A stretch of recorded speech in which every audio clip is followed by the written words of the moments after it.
upacara pembukaan penguatan kapasitas Korda wilayah 1, 2, dan 3. Ditjen Penanganan Fakir Miskin Kementerian Sosial Republik Indonesia Angkatan Kedua tahun 2020. Siap, dimulai. Lanjutkan.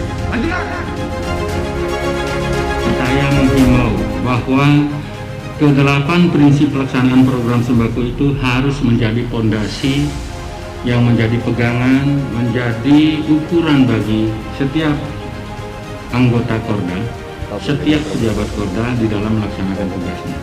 Tidak boleh keluar dari prinsip-prinsip tadi.